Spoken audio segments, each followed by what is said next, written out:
Welcome to Black Artists Lit, the podcast where we celebrate Black authors and their powerful contributions to literature.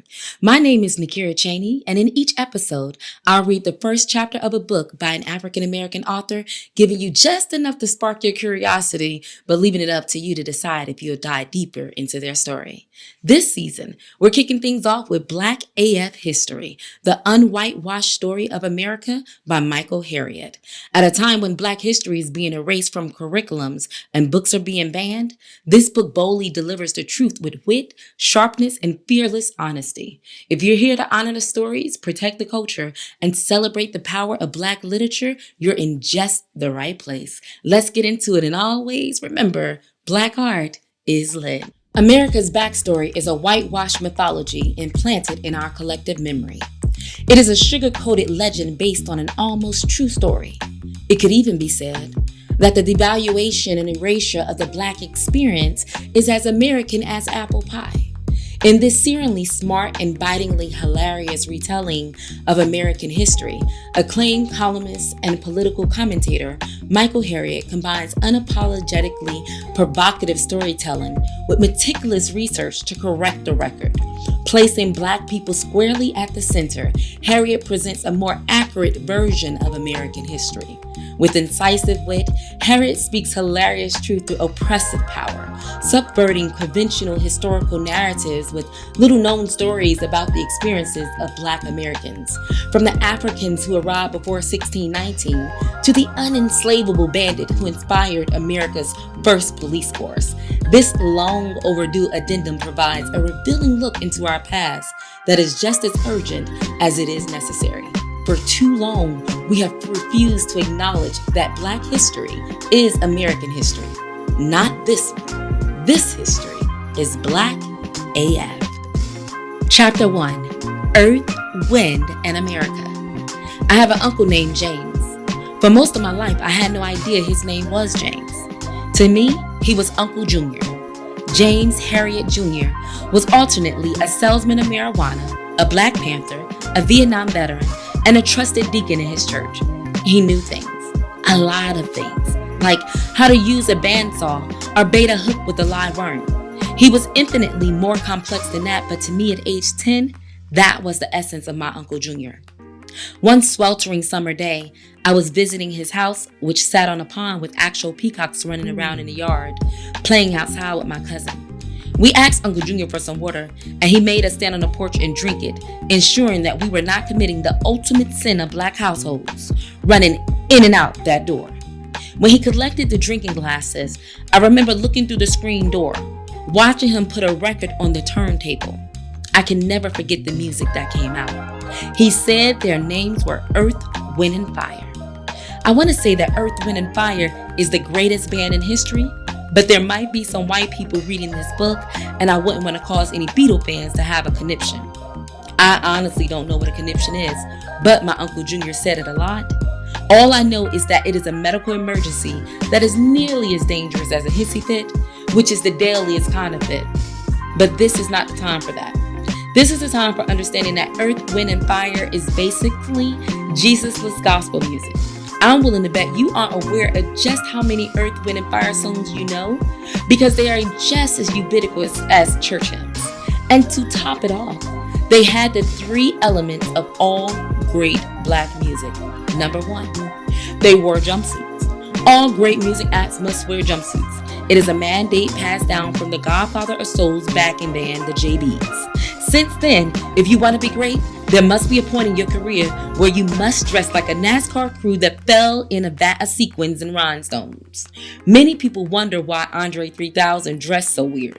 But I saw Outkast in concert last summer, and Dre dressed exclusively in jumpsuits, and I realized, y'all won't let him be great.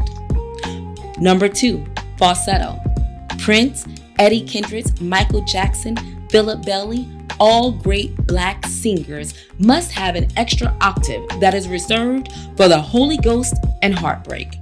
Number 3, a horn section.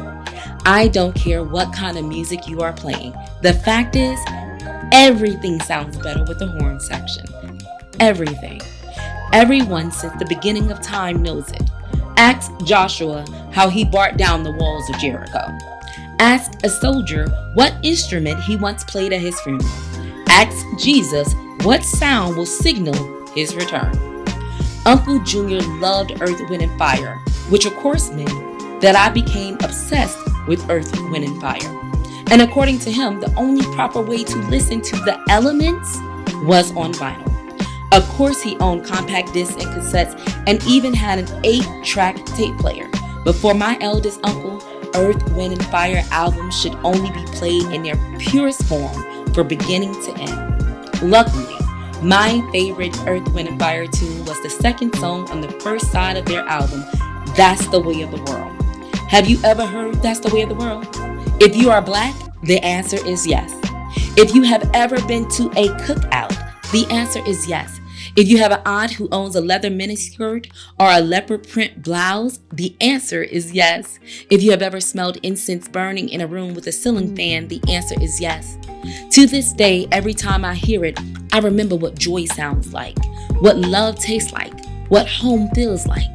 All of a sudden, I am a kid again, standing on my uncle's porch listening to my aunts tell stories through the screen door while my Uncle Junior explained the way of the world. Perhaps the only thing Uncle Junior loved more than a group he called the Elements was correcting people's story. Whenever my family members gathered, the children would usually sit on the floor while the adults entertained each other with stories that stretched back generations. And without a doubt, every time somebody got creative with their version of event, Junior was there to make sure the truth was told. When my mother recounted the tale of the time Uncle Junior brought home a skittish black cat and hid it in the bathroom closet so my grandparents wouldn't know about it, and how that cat went on to leap out in the middle of the night and nearly claw her to death, Uncle Junior reminded her that the cat was technically more of a midnight gray, and in reality, it barely scratched her. When my Aunt Marvel delighted us with the story of how my grandfather saved an entire family from a blazing house fire, he would interrupt to point out that it was mostly smoke and very free flames. He would eventually take over the story and tell it with less hyperbole.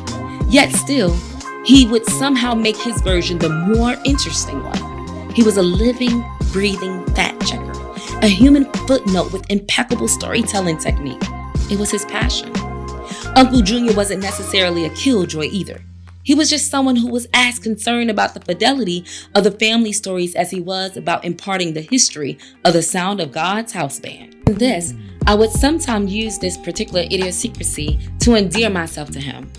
If Uncle Junior wasn't at a family gathering, I would call him up afterward and regurgitate the stories back to him while he made his corrections.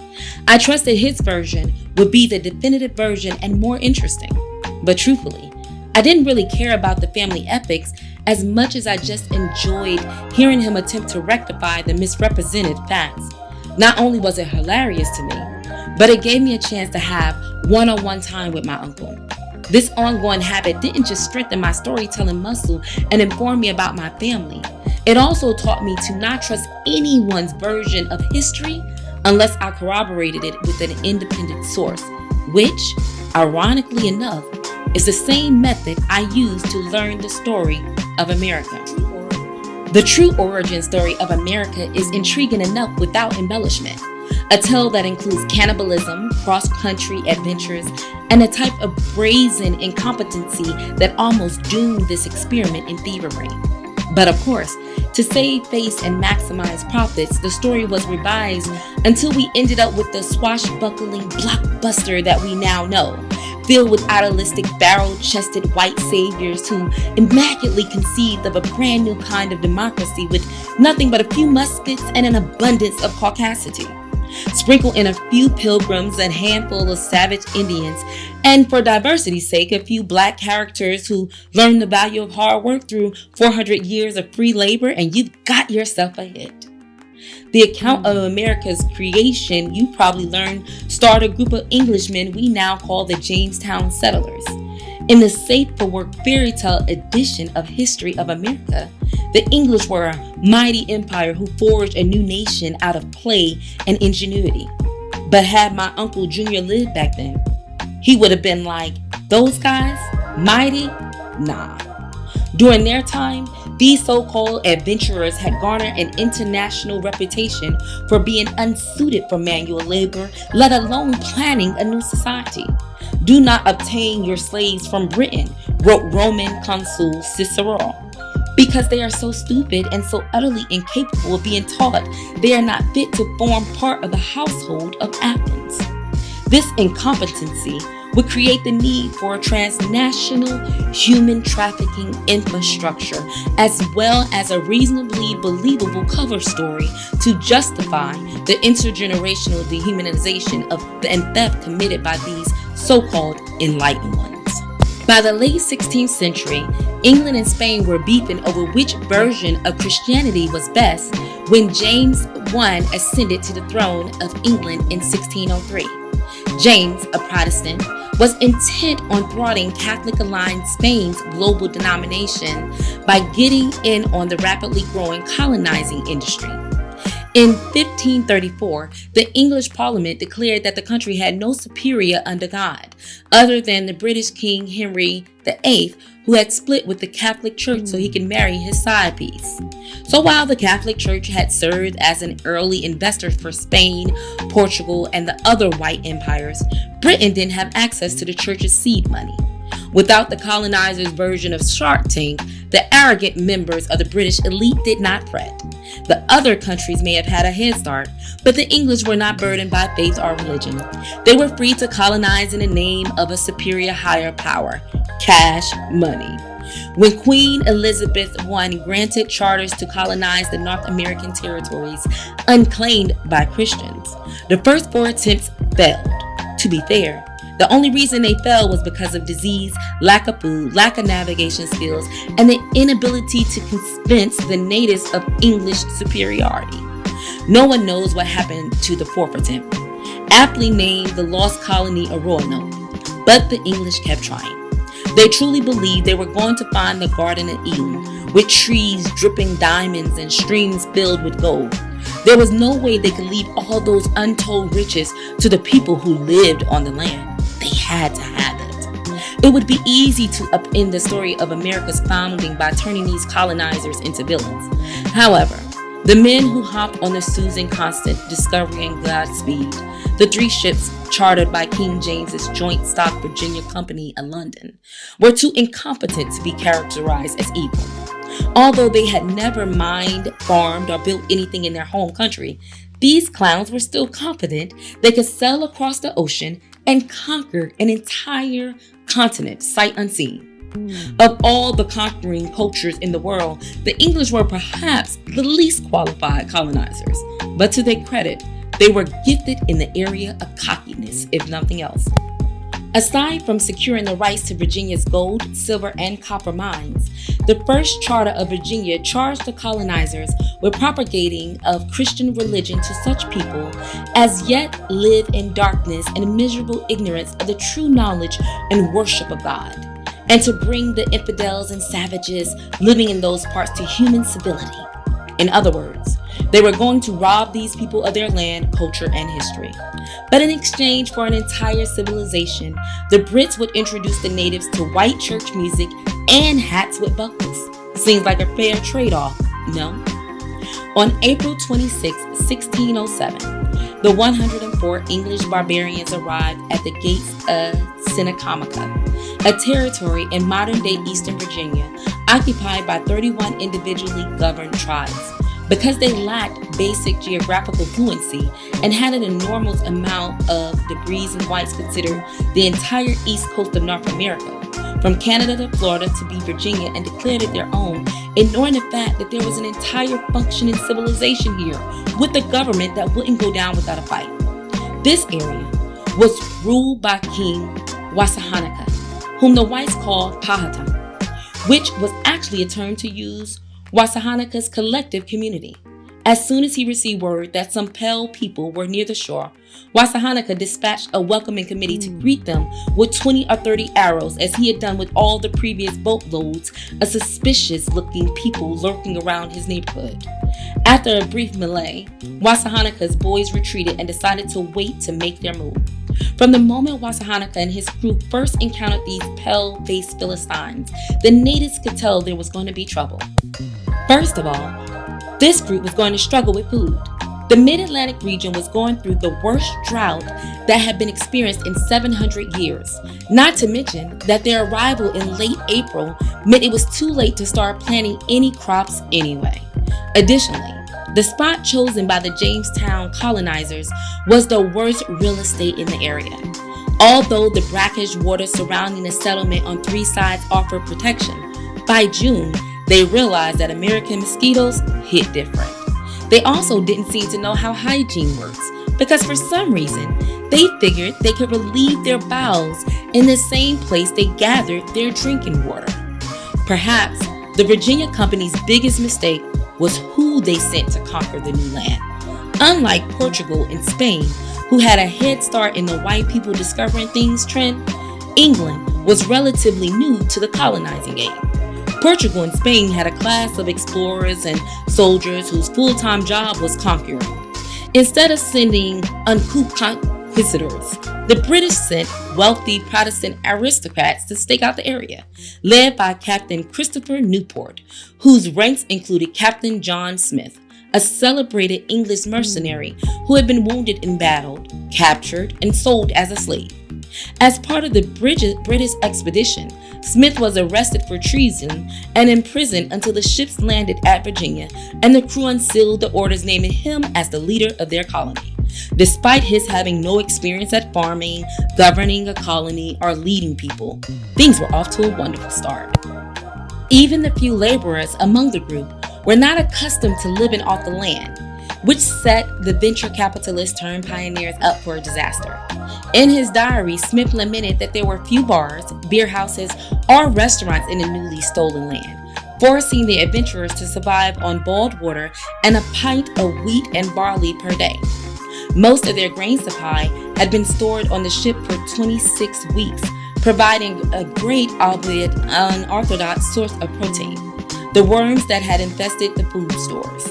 And in another bout of debris, when Captain Newport dropped them off and told them he'd be right back with supplies, the group seemed to forget how long that journey took and didn't even bother to try and plant crops. The hapless British aristocrats sat clueless in a new land, withering away in the Virginia winter, while the Powhatan nation luxuriated nearby in their heated homes. While Newport was on his journey back, Smith was out discovering stuff that had already been discovered, when one day he found himself surrounded by 200 Powhatan men. Thinking quickly, Smith attempted to use his native guide as a human shield, which didn't go over well with the guys with the arrows. Smith was shot in his thigh a little, captured, and taken to Wahasenica. Paramount Chief Wahasenica arrived at the interrogation session in style, wearing pearl necklaces, a fur coat of raccoon, an entourage of advisors, and young women, each with a great chain of white beads over their shoulders, their heads painted in red, and with such a grave and majestical countenance as drove me into admiration to see such state in a naked savage. Wahasenica served Smith a heavy brunch and decided to let him go.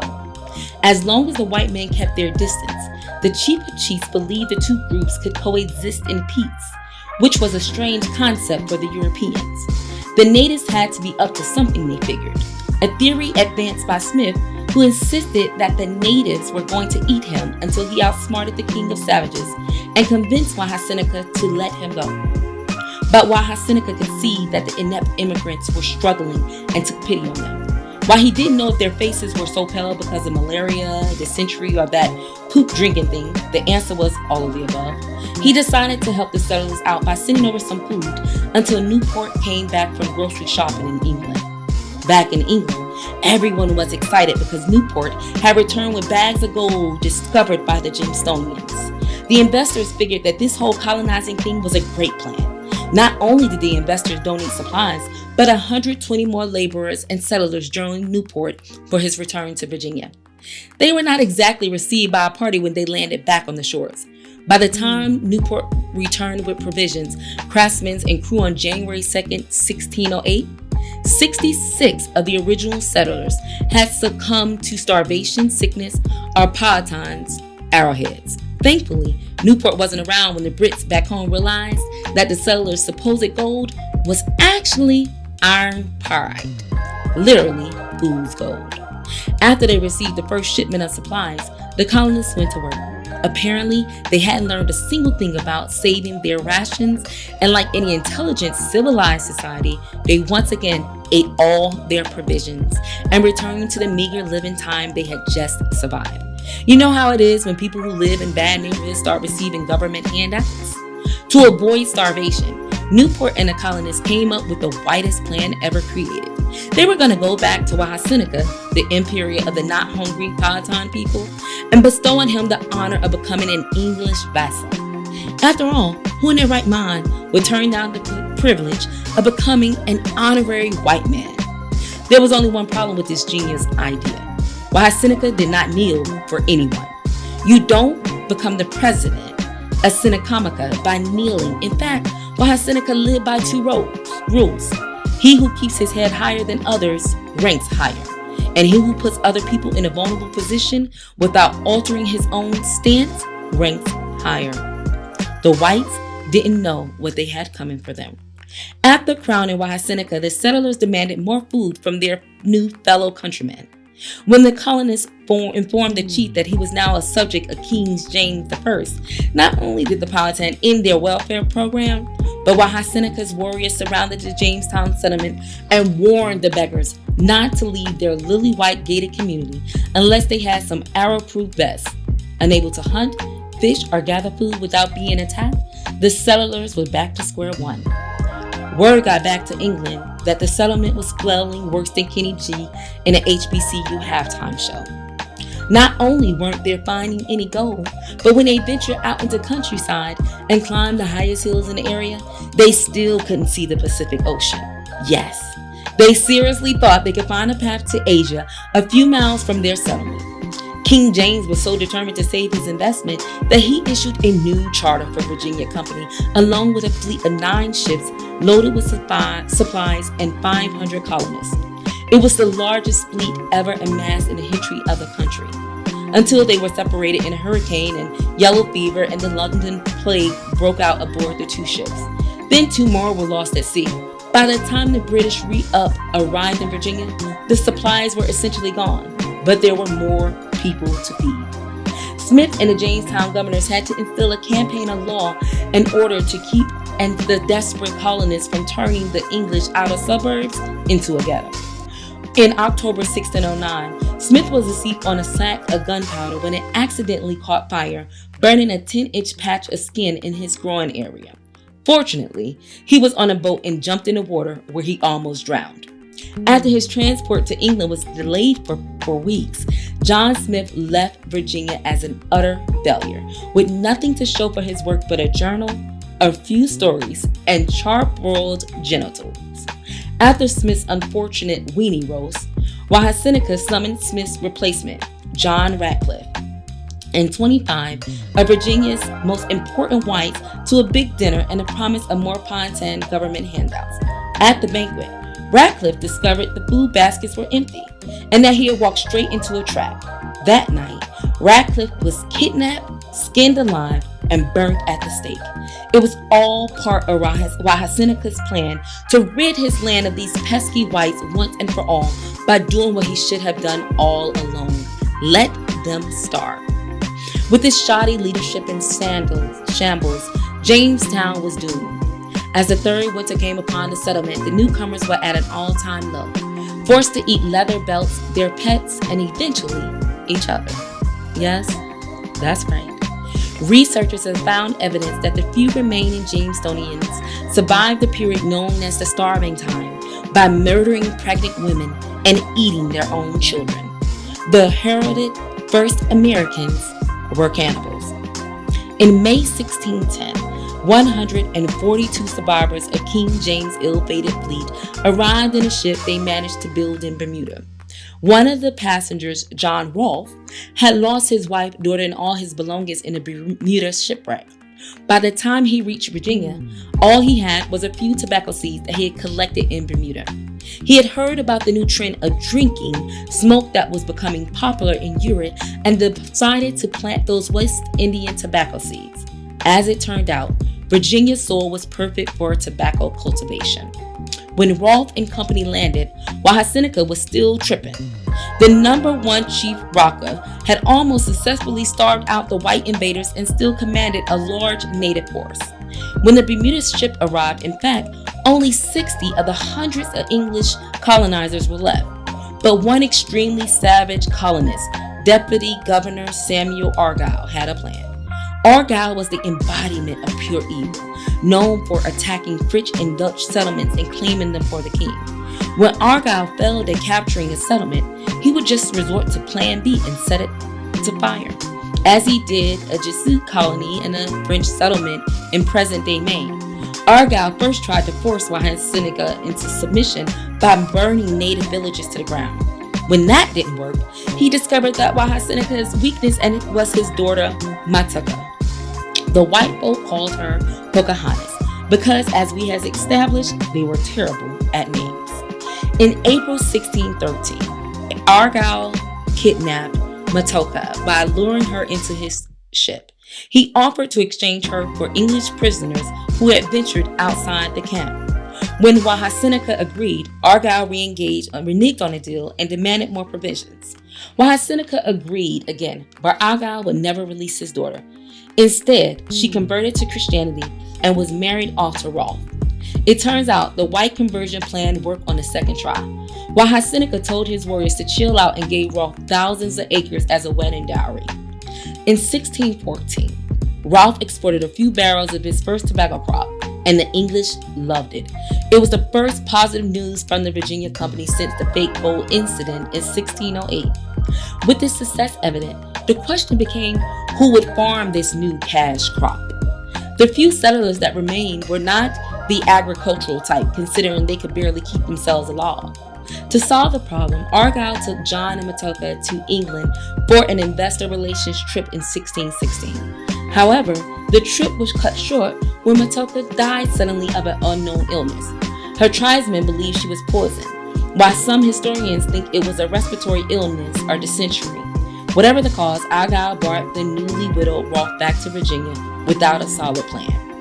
Meanwhile, back in Virginia, the Chickahominy natives who weren't under Seneca's confederacy helped feed the lazy British settlers who still hadn't planted enough food to feed themselves.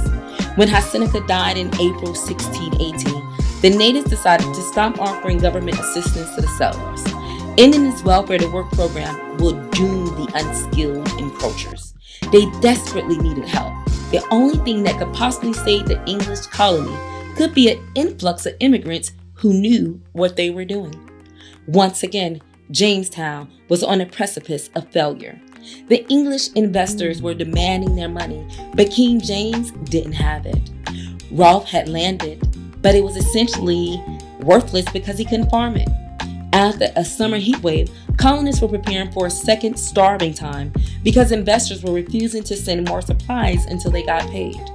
In July 1619, the Virginia Company held its first legislative assembly. During the meetings, the assembly decided that if the company was going to survive, the colonists should probably grow enough food to feed themselves.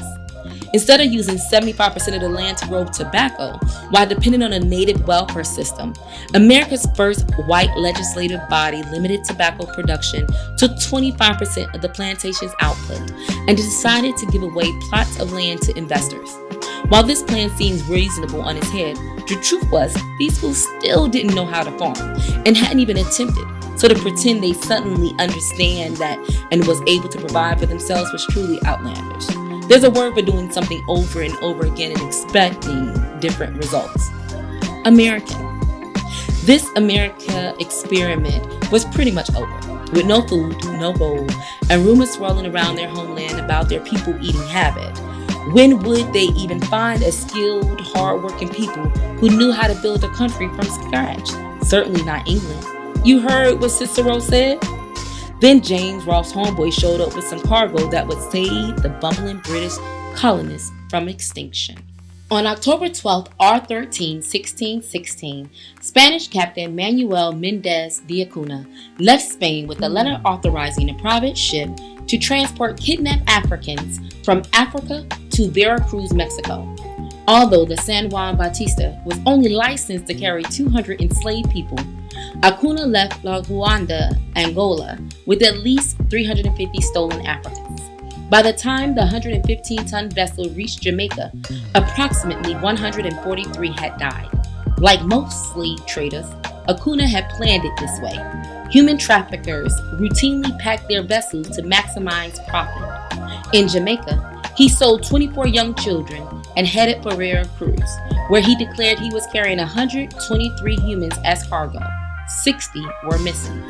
Shortly before the San Juan Bautista arrived in Mexico, 25 Englishmen on a small boat had it attacked in July 1619.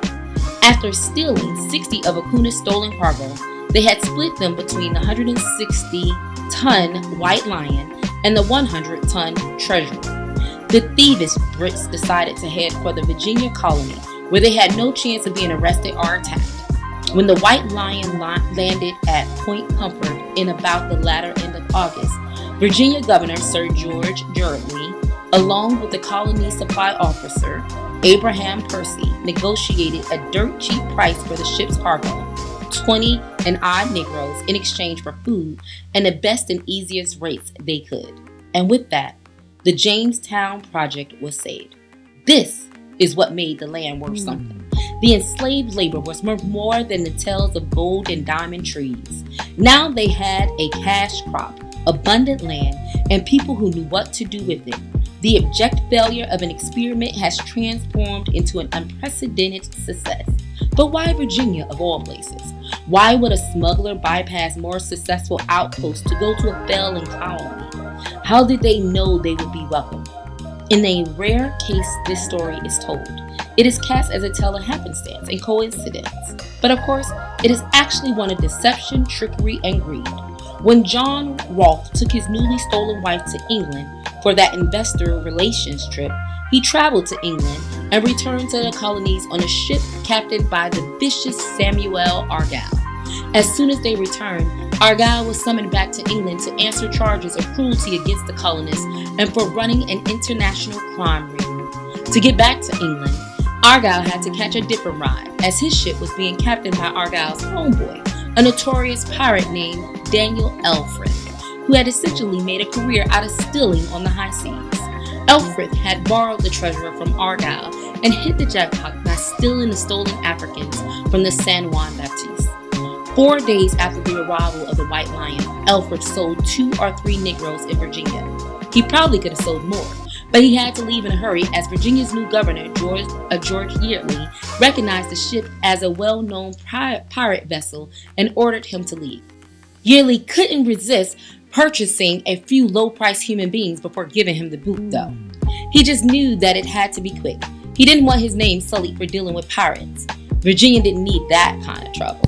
Less than a year later, in March 1620, the Virginia colony's first census recorded 17 women and 15 men who were not Christians in the service of the English. One of them would show up in later documents as Angela, or Angelo, a Negro woman. Angela arrived in America as a passenger of Daniel Elfrith's thieving, enslaving, kidnapping, village-burning, self-contained criminal enterprise, the Treasurer. It was the ship Argyle used to kidnap Matooka and burn native settlements up and down the coast. It was a stiller of souls that was fueled by greed and theft, and it is as American a thing that ever existed. Here in the folds and creases of the tale of peppered people is where America truly lies.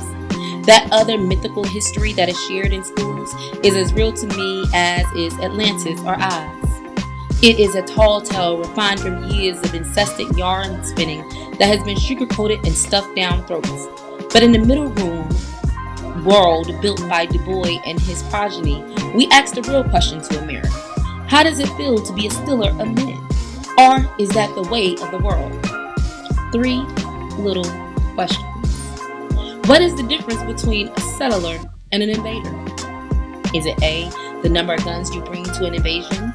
B, it depends on who's telling the story. C, invaders become settlers after they vanquish the people they invaded. D, 2 different spellings. 2. Who were the first Americans?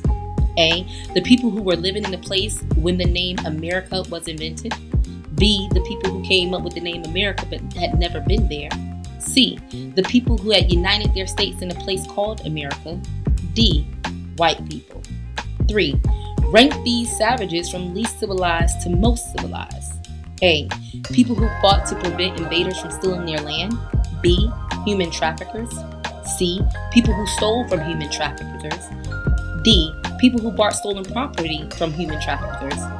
E, cannibals. Activity. Greetings from your future colonizer. As Director of Corporate Communications for the Virginia Company of London, you are tasked with writing a 1-page letter introducing the British colonists to Wassahanika. As truthfully as possible, explain the motives, plans, and intentions of your company in a way that is least likely to result in the ponton putting an arrow through your chest. And that is chapter 1. Whew, the first chapter of Black AF History, the Un-Whitewashed Story of America. Whew, the first chapter of Black AF History is just an unapologetic dive into the myths and truths of America's past. Michael uses a lot of hard-hitting facts to expose the whitewashed narratives many of us grew up learning. And what makes this chapter stand out is how it connects history to the present, showing how the erasure of Black stories is still a fight we're waging today. This chapter isn't just a history lesson, it's a call to action. Michael reminds us that history is more than just the past. It's a tool to reclaim power, challenge systems, and preserve our questions. So I have a few questions for you. I would love to see your videos in response to this. You can tag us Black Artist Lit. You can follow me on all platforms at Nykieria. That's Nykieria. So the first question is, what does it mean to you to truly know history? And why do you think some people fear the truth about Black history? 2, if Black history is erased, what do you think the impact will be? Not just on Black communities, but on America as a whole. And 3, what's one story or fact about Black history that inspires you to speak up, take action, or preserve the culture? Thank you for listening to Black Artist Lit. Don't forget, new episodes drop every Tuesday, so mark your calendars. Next week, we'll explore Caste, The Origins of Our Descent by Isabel Wilkinson. Let's continue celebrating Black authors, preserving our culture, and remember, Black art is lit. Thank you, guys.